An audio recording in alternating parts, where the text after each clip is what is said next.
on any given day, I sometimes ask myself whether I want to relax or sweat. What do I mean by this exactly? Well, in the context of gaming, it is about the kind of experience I currently crave.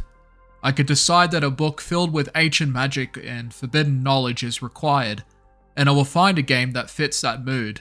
Perhaps I want a sandbox world where I am left to my own devices, which there are plenty of, and from that point on it comes to specifics as to what suits the desire the best. Perhaps I want to fight for my life, make it my life's goal to destroy another player in a multiplayer game. The desires shift and turn like the waves in an ocean, and I am at a point in my life where I don't have all the time in the world to consume everything.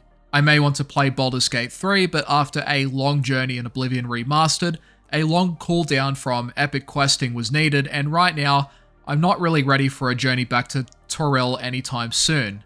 Nevertheless, I'm still exploring new horizons, large or small. Well, not massively large, mind you, but if it is interesting, I will dive into it to the best of my ability, which is why I'm here, in a lush and colourful place full of unknowns, and a grainy effect that makes everything somewhat blurry. Here is a game called Adrift, a top-down driving game developed by SK98 and published by the same dev, including Secret Source.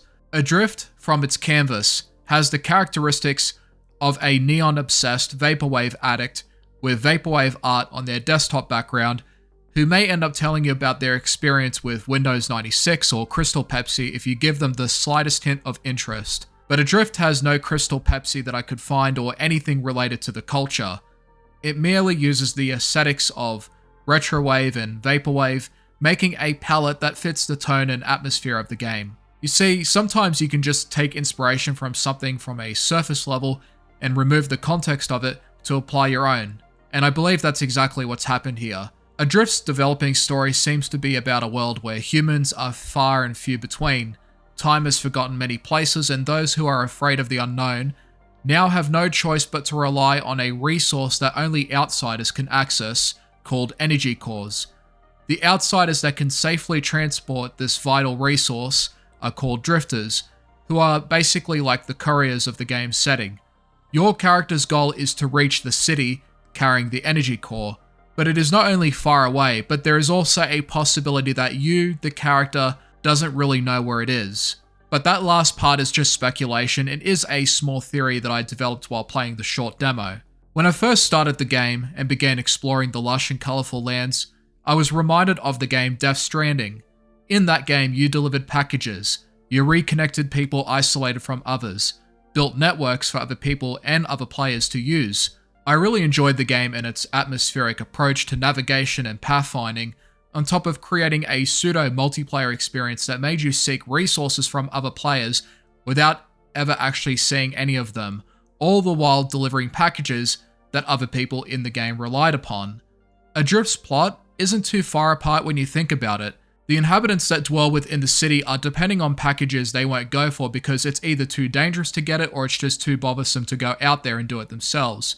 People outside of the city are isolated, and yet they are still called upon for a task that only they can perform. In terms of the potential dangers and the unknowns of this game, it remains to be seen as to what the game will also offer. The only genuine danger your character has so far in the demo is the energy core itself. When you're driving with it, a circular meter is displayed on the screen. As time passes, the meter will begin to fill with colour, indicating that you need to either take it to a station to cool it off, or transport it to a port that will then take you to the next area. For now, this seems to be the current loop. You plot a route, deliver the cargo safely and quickly until you reach the final drop point, which would be, presumably, the city itself, unless something changes along the way. In between that time, you have the option to leave the energy core at a station that will then give you the breathing room needed to explore the current region that you're in. So far, I like the pressure that the energy core establishes, as well as the security in knowing that you can use these stations at any time, even when you're very far away from them. Finding a station to spawn will also give you the option to recall back to said station, even if you feel lost and you're far away from it, and it's something that will happen often as you progress through the game upon full release. Its top-down view isn't too far apart from another game that I talked about some time ago called Art of Rally, which is a fantastic rally game that celebrates the culture of rally racing across different eras, with some beautiful low poly visuals and weighty but accessible handling across each vehicle. Adrift seems to have a similar weight to the vehicle's handling while accelerating and braking and turning, but it also draws a line in the sand for what is too realistic or too arcadey, striking a balance where anyone could still pick it up even if it takes some adjustment. The driving itself isn't that complicated, and after a couple of minutes of said adjustment, you'll be sliding and bumping across the saturated dirt, mud and sand throughout the short but colourful world of Adrift. Now, the biggest challenge that this game seems to have so far is the navigation. Throughout many open world games or games with a map system, we always have that assurance of fixing our sense of direction. We can simply look at the map at any time, or the mini-map acting as a guide that keeps the pace of the game going. In Adrift though, there is no map, at least not in the conventional sense. Throughout the journey in the demo, you'll come across a satellite that then sends data to you that analyzes all of the possible routes in the region that you're in. During this time, you get a different camera view indicating the scenery ahead, as well as other potential points of interest. After you finish using it, you then have to memorize your sense of direction and then plan your route from there. I think this is a really refreshing take on how maps are utilized because it trains our memorization and visual perception of what we see ahead of us. If you think back to the days where people had to rely on yellow books or physical maps without the reliance on GPS, you'll see that Adrift tries to go for a similar approach. The only thing you can rely on are your eyes and ears, adding to the journey being more important than the destination. As you learn to navigate its world, you'll find some points of interest that will then bring up something along the lines of a poem or information about the area that you're in.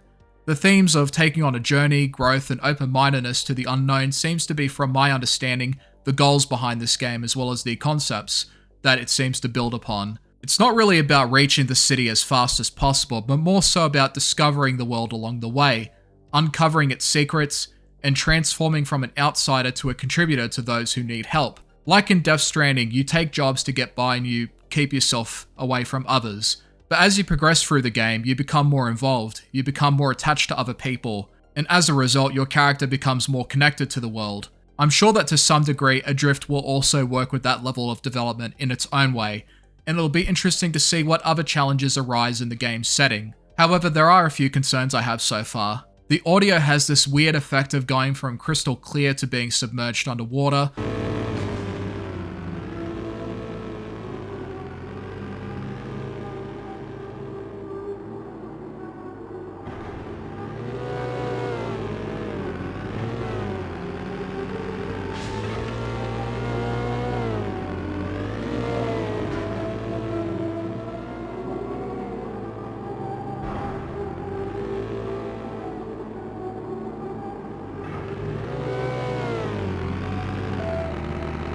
The graphics and art style share a nice blend of colourful palettes and low poly models, but has this grainy effect going on that makes it difficult to appreciate the finer details in the environments. While it's possible that this may be done for atmospheric purposes or to create a feeling of inertia and motion while driving, having an option to turn the effects off would be great though, especially for those that may get annoyed with the constant disruptions with the audio and the visuals. The other concern I have is the teleport option to go back to a station at any time. Now, I think it's fine when you don't have the energy core, giving you that freedom to just go about and explore, and then when you need to just get back to the station to pick up the energy core, you can save some time to do it. But it can be a problem when you do have the energy core while driving, and the challenges presented can be cancelled when you can just use a get out of jail free card and warp back when you've gotten lost and your core is about to explode.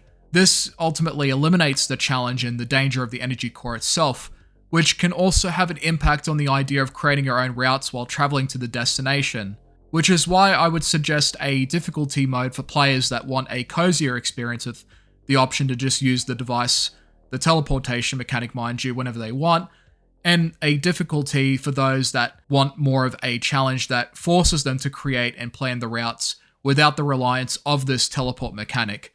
But what is there so far is pretty cruisy. It's pretty enjoyable and has some potential in the long run. I like the weight of the driving, the visual aesthetics, the Vaporwave inspired art style and the environmental design.